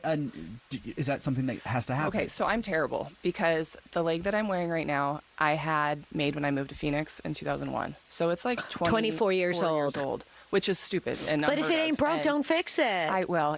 It's trying to break. It's not. Like at this point, my leg is molded. My rear leg is molded to the shape of this leg. So making a new one is it's a pain. It's such a process, and it's frustrating because like the smallest little change can cause comfort or discomfort. Really? So yes, that's what I was going to ask, because it's got to be like a perfect science to be able to get that prosthetic to fit you literally like a glove. Yeah, and the foot, when they attach the prosthetic foot, it's got to be at the right angle, because if it's the wrong angle, then it changes your gait and where the pressure is. It's a whole process. So maybe that's why you I don't just wanna... avoid it entirely. Yes. I'm on your social media, and look how cute your husband is. Oh, thank you. And what a fantastic couple. You guys are 15 years. Congratulations. Oh, thank you. Your kids are absolutely adorable. Thank you. She's becoming your biggest stalker, Laura. Well, That's I'm such a fan, but and this is why you don't post pictures of your kids on social media. Well, I didn't tell anyone where to find you, though. But you just amaze me. I mean, sometimes you have just like, can I say the C word? Happy day. Which one? CRA. Oh, you can say crappy. Yeah, that's okay. fine. Well, you know what I mean? Because you're feeling bad for yourself, I don't know, for silly things. And it's just like, wait a minute. Hold on a second. Mm-hmm. Well, we can still have those days. Everybody's, we all have those days. And you do speak to kids, right? You do. I do. You I love going to schools and doing that kind of stuff. And what I did this weekend with the Wounded Warriors Project, that was my first time being involved with them. They're great. And it was incredible. The men and women that I met were just phenomenal. They had the best spirits. They had the best just energy, and we had such a great time. Ability 360 is an amazing program. We've both interviewed. I've actually met up with them at the airport as they're heading out for some of the games, and everyone has a different story. And it's like you said, everyone just comes together, and whether it's in spirit, in body, physically, and they don't get to practice. You guys don't get to practice together because it's from all over the United States that you live. It's so cool. It was just and especially with that group, they were talking to me about some of how they got their injuries and what happened in their time serving. And it's just, having those programs and getting them together. And we were talking with the other coach that was with me, and he was like, I don't know how long you guys have known each other or if you've met each other, but the way that they spoke to each other, it was like instant family, instant friends. And I was talking to one of the men that was there, and I was telling him that was kind of how, because he asked me why I chose to stay with sitting volleyball. And I said, because when I went to my first training camp, that was my first time that I ever hung out with other amputees and people that understood kind of what I had been through. And so he said that was kind of what we saw at the event, because, they've all have shared experiences and they've all served. And it's just that community of somebody understanding, maybe not exactly what you've been through, but having that understanding of what you've gone through and, having that shared experience. So when you go talk to the kids and you speak to people, what do you say to them? What do you tell them? Kind of what I told you guys. It's just, I encourage kids to ask questions, and they do. And I've taken off my leg in school classrooms and gyms before, and to show them, the older ones that are really curious about how it works. And so the things that come out of their mouths is wonderful. And, so it's, I remember recently I was at one, there was a little girl who she was born without her below her elbow. And she came up to me and she gave me the biggest hug, and I got a message from her mom, and she's like, it meant so much to her to see somebody else that was missing a part that wasn't the same as everybody else. And so it's stuff like that. Like, I'll fly everywhere to go talk to people, because those little moments and those impacts, that's exactly why I fell in love with the sport and doing what we do, because we get to make those every once in a while. And that's a really cool thing. I feel like we should always have those moments, though, because no matter, even if we all look different, we're all the same. 100%. It's like our hearts beat and we have feelings, and I don't know.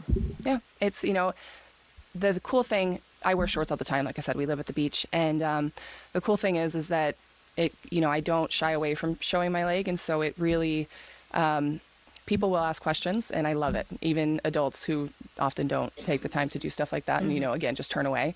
It's always good because then you run into the person, like you're at the grocery store, and some woman came up to my mom and I, and she was like, listen, I see your leg. My mom is going through this. How did you, where do you get your prosthetic made? How did you go through fitting? She's refusing to wear it. And it just starts those conversations. Yeah. And it's awesome. It's magical when that stuff happens. Speaking of questions, we have one from Hi Johnny. How much physical therapy did you do, or are you still doing any of it for others? I'm a terrible advocate for physical therapy because I got so sick of it. I didn't like it. They were making me move too slowly. And as soon as I got my leg, I was like, crutches, done. I'm out. Let's go. And so I didn't really do it, but I know that it has a lot of value for people. I know people that have done it for years. Thankfully, I did gymnastics when I was younger. So because of how my prosthetic is, my toe is pointed. Like when I'm standing up straight, my foot is pointed in there. And so thankfully, I have a great toe point from my gymnastics days, so I didn't have to work on straightening out that joint. Some people with my surgery in particular can never get their foot completely straight in a point, so they have to work on that. I didn't think about that. You said you have full feeling of your foot. So does the foot ever get tired in that prosthetic? And Yeah, long flights, it's terrible. I mean, not terrible. Yeah. But it just sore, the same thing as anybody would on a plane. But I really, for the most part, most days are pain-free. I don't even notice it. It's been a long time since I've had it. And so it's really just a part of me. Thankfully, I don't have, my prosthetic fits great, and I don't have issues with that. So. What's next for you? Are you going to continue to do the sitting volleyball, or what are you going to continue? Yeah, so the plan is LA in 2028. Oh, cool. Home soil. Yeah. And it would be, that'll be my nice. 7th games, and it'd be 25 years. So that's the plan. That's the hope. Would you ever coach or take it to, like elementary schools or high schools where we see, we're teaching the up-and-coming athletes? Sure. So sitting volleyball, wheelchair basketball is kind of the only sport that's really integrated into like a big league in colleges and stuff. I love to go and just teach. Like I try to encourage gym teachers to play it. Like let's have an adaptive sports day. I'll come and I'll teach them sitting volleyball. And there are I try to encourage club volleyball teams. Like this is a great practice. It warms up your shoulders. Sure. And when I played sitting and standing together, it made my standing game, sitting volleyball made my standing game so much better because you learn how to adjust your upper body because you're not on your feet. Someone in the chat said you must have incredible abs, or core strength. 4 kids, remember, there's nothing there anymore. I got nothing at one point, but it's a very core-centric sport. Yeah. Because you're unstable as you're playing the ball and stuff. And so, and that's what also helped with the standing game is that I could make those adjustments with my upper body if my feet didn't quite get there. So it's a great practice tool. All you coaches out there, it's a great practice tool for your standing team. Can I see the medal? Of course you can. Look at this. It's heavy, I hear. Oh my gosh. So with Paris, how cool this is. They did the silver on the front is a piece of the Eiffel Tower. Is it really? Yeah. So all the Olympic and Paralympic medals have that piece of Eiffel Tower on there. Yeah. That is so cool. Did you go to the Eiffel Tower? Did you get to visit? Hold on. Yeah. I was trying to show off. We did. We had about 4 hours to peruse Paris. We were there for almost 3 weeks, and that was all we had. Yeah. Well, you're competing. We were very, very busy. Oh, wow. Now, where do you keep all your medals? I would keep them in a guest bathroom. So when people come over, they're like, look how accomplished I am. Hang them from the wall in a king. Yeah, so when people come to visit, they can be like... They are honestly in a drawer in my dresser. I don't have them out. I'm going to make you a shadow box. That's it, a shadow box. To be fair, when I retire, I will do that. But we take them to schools. We show them to kids. We bring them to events like this. And so when it's all over, they'll be up somewhere. We have another question. Yeah. Do you practice standing on both toes, or do you only do one at a time? Do I practice standing on both toes? I'm not sure what exactly they mean by that, but maybe are you working the other foot as well? Because you said you can walk on both a little bit, or you can get up on the other foot? Yeah, so when I'm playing sitting, I'm not wearing my leg. Yeah. And so I can still walk on my little foot without my prosthetic on because it's still a foot.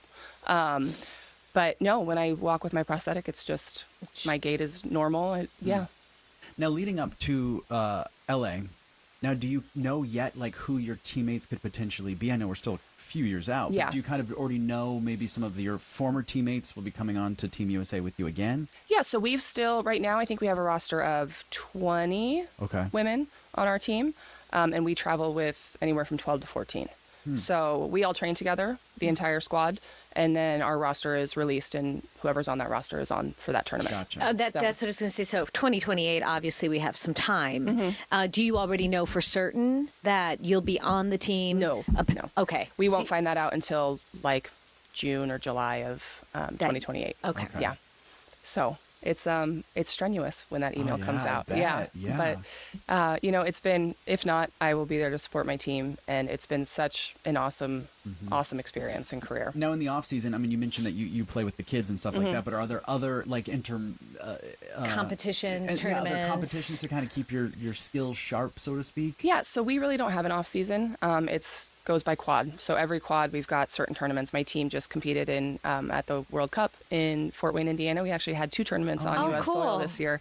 Yeah, so they actually won gold there, which was awesome. I missed out because my kids play like 14 different sports teams this fall. So you couldn't make it. And so we couldn't make it with the schedule. But we also had our zone championship earlier in June in Denver, and we won that as well. How do you pick and choose which game you're going to go participate in? Because you do have a life outside. I mean, you're a professional athlete, but you're a professional mom, too. And very much so. So it is very hard, especially as my kids have gotten older and they are doing all the after-school stuff. It's a lot. And my husband and I don't have any family in New York, so it's really just falls on us. Thank God he's a saint and can manage when I'm gone. So it's very hard. But it's really, we have like qualifier tournaments every year. And so I went to the qualifier. And this other tournament was just... important, but there was no qualification. And this time around, since we are on U.S. soil, we already have our bid for LA 28. Cool. So the pressure is kind of off, so we can kind of play around with different players and different rosters and have a little bit more freedom. Of course, we always want to win, but sometimes there's more value in not winning and building something new. And there's a lot of people who I think I am planning to retire after LA. And so I know our team is going to change. We've had a lot of people that have been here for quite some time. And so we've got to really build to continue our legacy, we need to build up our new squad. So it was great to watch them. They did amazing in Fort Wayne. It was a lot of fun to watch. Do you still have family here? I do, yes. Yeah. My parents and my sister are here. Okay. Yeah. Well, Laura, this has been an absolute joy to have you. It's been thank great. you for staying the full Thanks for 28 letting minutes. us ask our crazy questions. Yeah. No, please, we have keep them lots coming. of crazy questions, Laura, so if you want to stay for another hour. I love it. No, absolutely. I love those kind of fun. questions. Well, thank you so much for taking the time. Of course. And we're going to be watching I'm following you on all the Instagram social medias, already. and we're going to track your career as you head into LA 28. That'll be fun. Thank you. We can say we know someone in the Olympics. Come to LA. You have to say Paralympics. Okay, I'm sorry. Nope, it's okay. All right. You just got to know the difference. I think it's more important, if not. Ron and Desiree. Hey, come watch us. So, oh yeah.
And at 11:30, there's that view. It's almost like the unofficial start to the 11:30 half hour, Des. Yeah. When you and I sit down, we get you that beautiful view, those crystal clear blue skies. How can you ever get tired of looking at that? Yeah, I know, right? It's a beautiful day here in the desert. Gosh, when I was on vacay a couple of weeks ago in Michigan, Ohio, and Pennsylvania, there were a couple of days it was nice blue skies, but you forget what gray after gray after gray days are like. Right, yeah. When you get more than a handful of them in a row, Sure. it definitely gets exhausting. Yeah. Well, for you growing up in Buffalo, I mean, that was sort of a common thing, and frequently the snow would come with it too, right? Well, and when I tell people how bad it was, gray skies in Buffalo, yes. I would say literally like a lot of folks who live in Western New York would be on like extra vitamin D supplements in the winter because we truly do not get enough sun. Okay. Yes. Yeah. Yeah. Okay. Yep. So if you start to feel real tired, real sluggish, you'd end up going, and most likely your doctor would say, "Why don't you try some extra vitamin D?" Sure. Yeah. Or just fly down to Arizona or Florida. Or just move, relocate, like I did. Right. Okay, so we're all glad that worked out the way it is. Speaking of things we're happy to be able to talk about, oh my gosh, everybody is so relieved. We can announce the end of that turquoise alert. This was a 16-year-old girl, Yolyn Hermeos from Mesa, and Mesa police now saying that she is home, she is safe and sound. Not a lot of details about the disappearance. As you remember, there had been some chatter about it coming in at 5 o'clock in the morning on Sunday morning when people were sound asleep, that type of a thing. But if you have the alerts turned on your phone, you're going to get them whenever the police decide to issue them. By the way, turquoise alert, this is only the third time since the system launched back in July. And to me, that seems like, it's been working pretty well. Yeah, absolutely, right. And that was the whole goal. I think that we covered this earlier this week as well yesterday with some folks complaining what time that alert went out. It was about 5 a.m. on Sunday when you got that notification on your phone. And I think some people were off-put by the time it was sent out, a little too early or whatnot. But obviously this proves that alert system, hopefully, it is working. I wonder if you put your phone on Do Not Disturb if the alerts still come through. I don't know. I would think, right? If it's or maybe would it only go through if it's that emergency alert, like when we get those notifications for like big storms. Yeah. I don't know. That's a good question. Okay. Well, so that's one of the big stories this morning, and we're glad to be able to report on that. Kind of on the other end of the spectrum here is this story that, the Rebekah Baptiste case, we talked about it last hour with Ben Taylor, one of our favorite, really prominent attorneys here in town, about how difficult it might be to actually get a jury seated in Apache County. Oh, wonderful. Yeah. I'm wonderful that you had Ben on. What did he have to say? Did he, give any insight into how they decide where it goes? Because this case is pretty big. Even when I was talking to him in the hallway real quick, I just said, could it even come to Phoenix? Because I feel like so many people here in the Valley, in the Phoenix metro area, know about this case. I actually asked him if he could put it in a... like a 50-50 chance, 90-10 that they're going to move it, that kind of thing. Because one of the things he pointed out is it can even be a situation when you have that small of a population that people individually may have known Rebekah. Right. Or may have known the father or the father's girlfriend.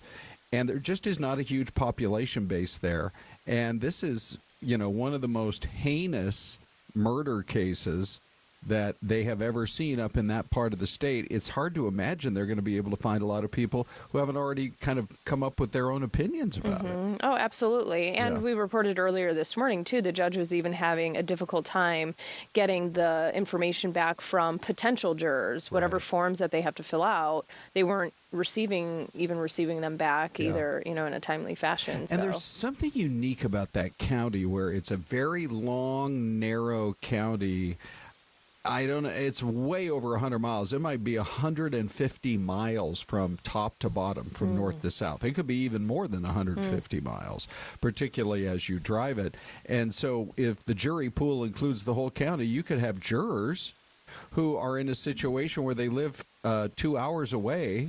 And are they going to drive every morning to the courthouse and then drive home every afternoon? It even raised, and Ben mentioned this, he said it's a real possibility that they would have to possibly sequester the jury, get them hotels and cover their meals and just say, look, you're going to be here in this town for however long the court case lasts, which could be a month. Mm-hmm. Yeah. And that'd be difficult, right? I mean, even if they do sequester them, provide the hotel, provide meals, that's still not providing an income, missed income, if they, they have to work full time. But do folks have cover?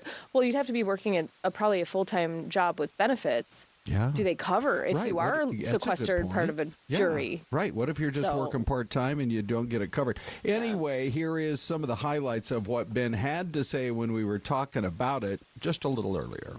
Are they going to be able, do you think, to get a jury impaneled in Apache County? Seems like most people, that's not a lot of population up that way, probably have heard about this case. Yes, it's going to be very hard to do this because, like you said, Ron, a lot of people have heard about this case. People might actually know who the defendants are. People might know them personally. Yeah, might know them personally, right? Might have actually met Rebekah, the daughter. So, I mean, it's a very sad case, but it's going to be interesting to see if they're going to have enough people, and they might have to bring people from other jurisdictions to come in. And I know the judge was mentioning that people might have to drive 3 to 4 hours. This is a very tough case. I mean, I do criminal defense. I represent victims also. When you have a case where you have mounds and mounds of evidence against you right now going into it, plus it's been on the news, it's a high-profile case, this defense attorney has to make sure that they're studying a lot in order to try to even win this case, or maybe even try to negotiate a plea agreement. Like you said, Ron, we're innocent until proven guilty, but when you see the evidence here, looking at the evidence, this is a lot of strong evidence against the two defendants. So I don't know. In this type of case, you might want to try to make a deal to plead guilty to a lesser charge. Because if you go to trial in this case and get found guilty, you're looking at life in prison. And this involves a young 10-year-old girl, and that's going to be heartbreaking for the jurors. Jurors naturally are sympathetic. You want a fair jury, but people are going to be sympathetic naturally for a 10-year-old who has died. Really interesting perspective, and Bella joins as well because you've been kind of watching as this case has unfolded. We pressed him on it. I said, give me the odds. He said it's about 50-50 that it might move down here to the valley, even though it's a case that's been very high profile even here in the metro area. Yeah, and just like what was mentioned, it's so complicated to choose a jury for this given situation because it's such a small town. Everyone knows everyone. That news, I'm sure, spread very quickly. So choosing a jury could be very difficult, which is one of the reasons why it may be coming down to our county to cover.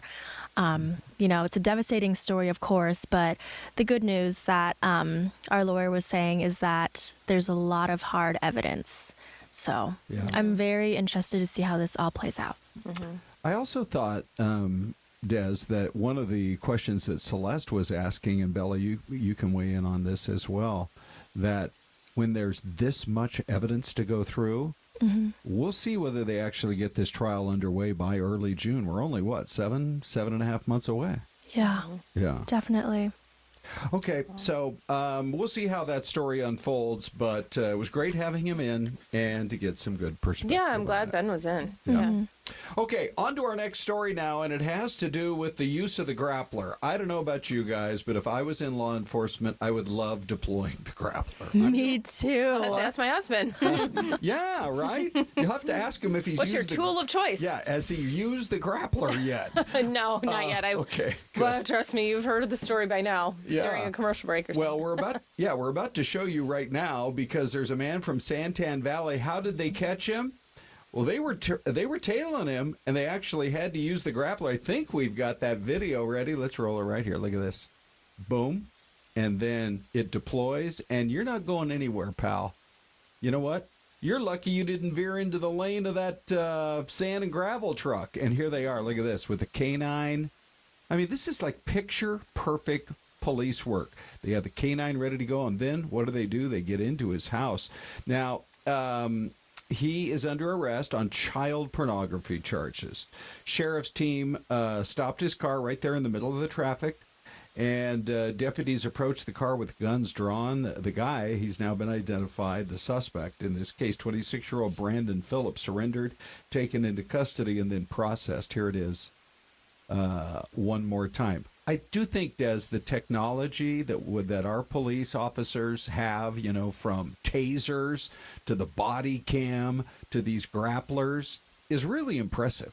Oh, yeah. I mean, right? Police equipment and tools has drastically changed throughout the years, and it's ever evolving, right? Mm-hmm. And these guys are so well trained, like starting to live this life myself as a first responder's wife. Okay. I mean, the training that goes into this is just like they know what they're doing, and they know what tools to use in what situations to get the best outcome. Right. And obviously, like the grappler, we've seen that replace the pit maneuvers because those were, you know, dangerous. You know what? I never even thought about it, but yeah, it's there to remove that risk to an officer. Right. Yeah. So you saw how easy that was. Kiss the bumper, grab the car, and that's done. Yeah. He's not going anywhere. And you know, from the perspective of a wife of a police officer, the amount of training, has that kind of surprised and impressed you?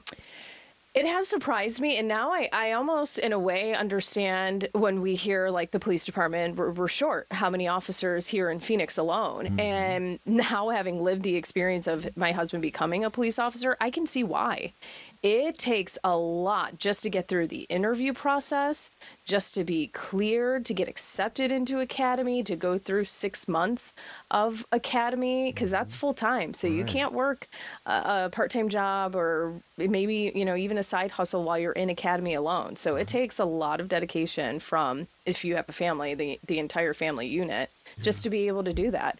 Get through academy, pass academy, come out and do 6 more months of training. It's a long, difficult process. So I kind of understand now why we may be short. It's not, you can't just hire somebody off the street. That's really good perspective, Des. That's excellent. Okay, time for a break. We have... That's time already? Yeah, I know.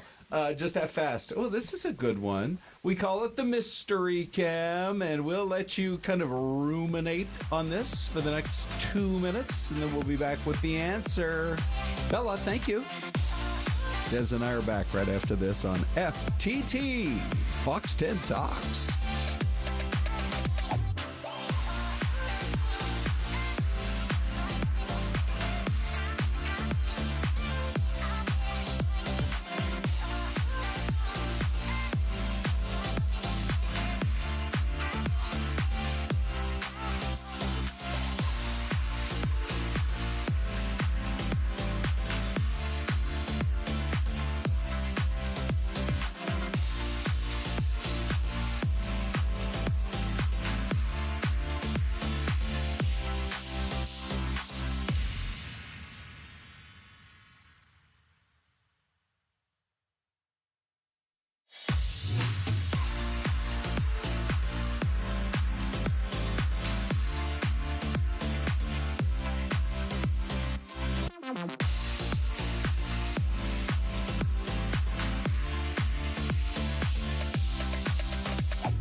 All right, Des, I love we're all over the map in some of our guesses here, from Kentucky to Arkansas to Trying to see where to even New York.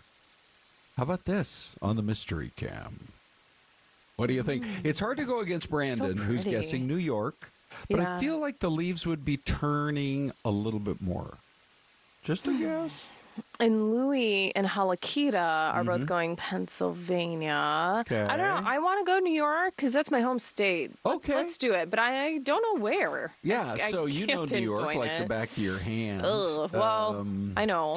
I mean, maybe upstate New York. Right. So does this look like it could? I'm No, thinking of this doesn't look like anywhere close to my home. Schenectady or Albany or... I've only been to Albany once. Rochester. Can you believe that? Is Rochester a cool town? Yeah, Rochester's cool. Okay. It's smaller than Buffalo. Okay, yeah. And sure. growing up and living in Buffalo, like Correct. that, you know, That's I the guess little where you town. live and grew up Sure. starts to feel small. But Rochester is the smaller than Buffalo. So, but no, it's a cool town. Yeah. Cool town. So you don't think it's any of those? No, so I you're don't. moving on. By the way, Little Philosophy is like California, and Darla is in now with her guess, Missouri, but I'm going to stick with Colorado. All right, I think I'm going to go somewhere in the South. I like that Arkansas guess.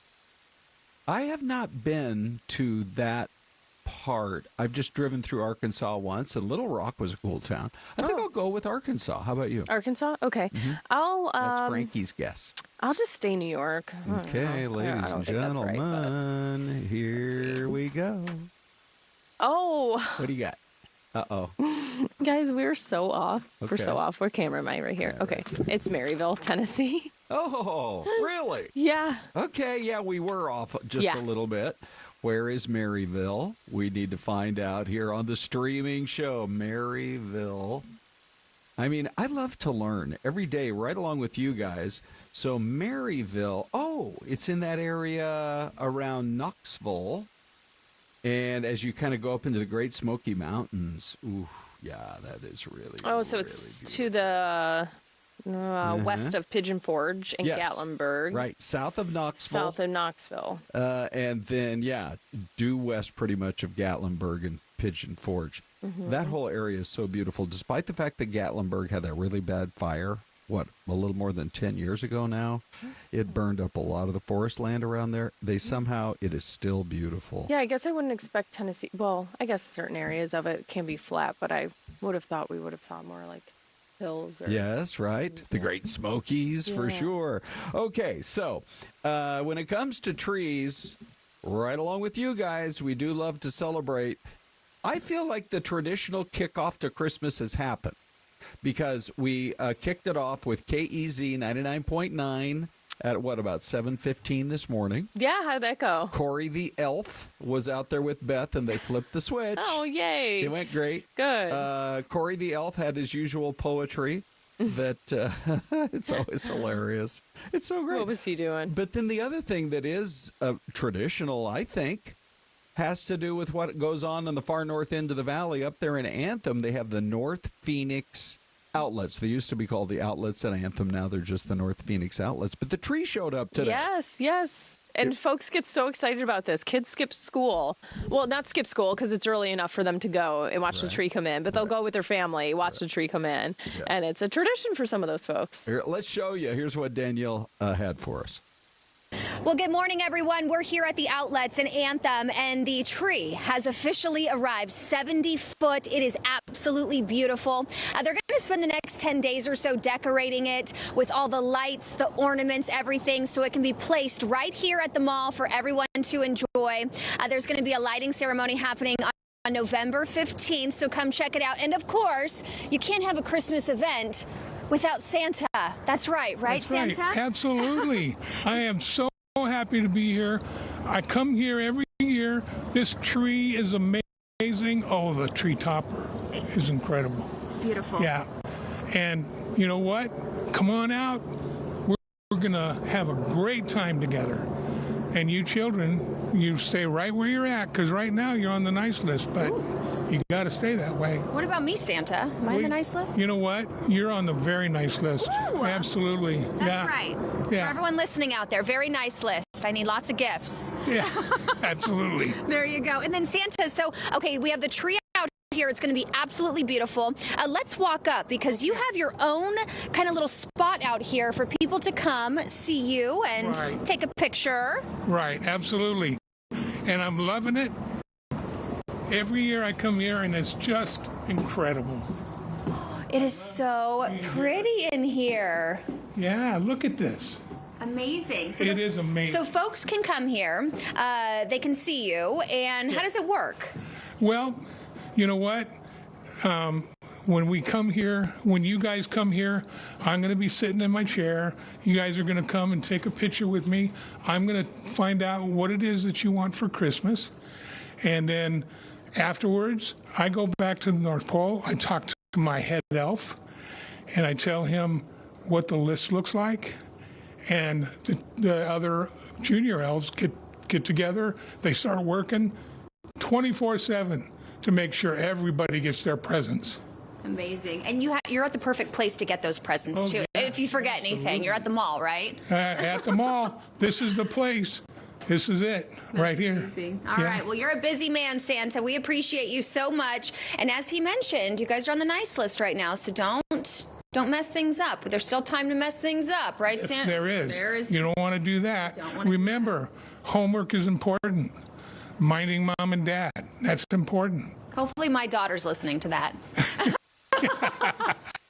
That's right. Yes, I'm going to tell her you said that. Santa, thank you so much. You're welcome. We appreciate it, and Merry Christmas. Merry Christmas Yes, you're to going to you, need your sleep because you're a busy man right now. Absolutely. So come check him out. Also check out that beautiful Christmas tree. November 15th, once again, that is the lighting ceremony. It's going to be absolutely beautiful. We'll send it back to you guys. Well, that is my kind of Santa right there. What's his advice for every youngster in America? Love it. Obey mom and dad. Listen to what they have to say. Absolutely. Hey, that's what the Bible says, too, right? Yeah, that's right. Oh, if Santa and the Bible are both in cahoots with each other, sort of. Exactly, right? You can't go wrong. Thou shalt listen to your mother and father, dang it. Yeah. But that tree, I've done when they bring that in, too. I think maybe it's been two or 3 years since I've been out there. Right. But it is so cool. That tree is so big. It's so grand. It's awesome. 70 feet tall, and it's natural. That is not a fake tree. Well, and you know what? One year I asked, I go, it doesn't look all that full. Like there's some, spots missing. I was like, how do you guys get it to look so full? Right. They have then another truckload of just branches that they go in and then add to the tree. Yes. Never knew that. Yes. That's cool. Yes. I know. I go, oh, it's a silly question. They go, no. They bring in a truckload of extra branches. Wow. And Yeah. So it's pretty cool. You got to go see it if you haven't. Yeah. Yeah. Hey, now, if you're into the fast casual dining experience, we have big news in the world of the fast casual dining. Hooters is going to really kind of start jazzing up the whole experience. Apparently they're going back to the original owners, and they say, Des, that they are going to, I just want to make sure I get the right video here. Mm-hmm. They're going to re-Hooterize Hooters. I don't even know what to say. I just kind of want to say re-Hooterized over and over again. Yeah. Well, yeah. Interesting. They say they're going to do a uniform image reset and go a little more family friendly. And they did apparently close a lot of their underperforming locations. But I always thought it always seemed like it was busy at Arizona Center in downtown Phoenix. So maybe they get that one reopened. And they're going to retrain staff, and they're going to come out with a kind of a slimmer, higher quality menu. Yes. And they're changing the attire, more athleisure. Yeah, more athleisure. Okay. Yeah. Have you been to a Hooters? Yes, but it's been a really long time. I have never been. Yeah. Yeah. It's really good food. Maybe once they finish re-Hooterizing, I'll go. Hey, guess what? We reached out to our great friends at Fox 5 in New York. And we were hoping that we would get a response. And would you look at this? We have Antwan now. He joined us, about 3-4 weeks ago? Yeah. And today we're talking politics, Welcome my back. friend. From Hooters to politics. Yeah, there you go. We like to make hard turns on this show. That was a transition, absolutely. But happy to be with you this post-election Wednesday. And just, I know we only have a limited amount of time, but I know you've been waiting for a reaction as far as the New York City mayor's race went last night. So let's talk about it. New York voters resoundingly electing Zohran Mamdani as the next mayor. He captured 50.4%, so just around 50% of the vote last night. Andrew Cuomo, former governor here in this state, an independent, running as an independent, he get just under 42%, so at 41.6%. Percent of the vote. And the third candidate, the Republican candidate, Curtis Sliwa, coming in at about 7.1.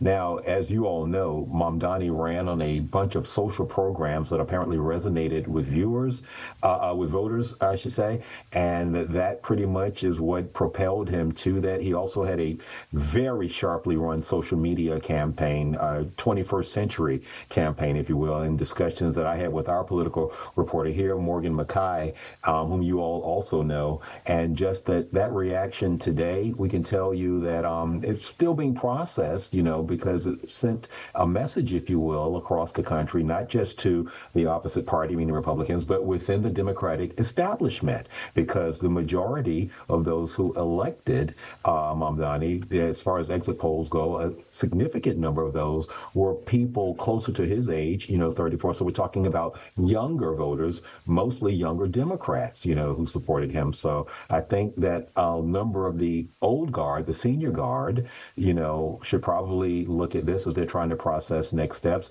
and meaning in addition to how the Republicans view it. But if you were to ask me, a lot of the discussion is how the Democratic establishment will move forward and process this win. Okay, we got only about a minute or so left. Do you know anything about the time frame? When will the city-run grocery stores start? When will rent control go in across most of the city? What do you hear? Free childcare. A lot of those were the programs that were referenced, and we will have to see. He announced his transition team earlier today. We're going to be covering that in our newscast as well. We'll have to see, guys, because, again, a number of the people who were critical of his campaign say that these programs won't fly in New York City, and that remains to be the prevailing attitude, if you will. But he and Team Mamdani are sticking by that and plan to try to deliver on that as much as they can. But we, as all journalists do, will hold his administration, as we have done other administrations, regardless of who the party is in City Hall. We'll hold them accountable. We will report the truth and let everyone know how this is progressing and developing. That's our Antwan Lewis. Right. Antwan, thanks. Hope we can call on you again soon. Yeah, thank you. Look, I can take my glasses off now. So Look at that handsome guy. Sharp either way. Thanks, Antwan. All right, you guys stay safe. You're the best.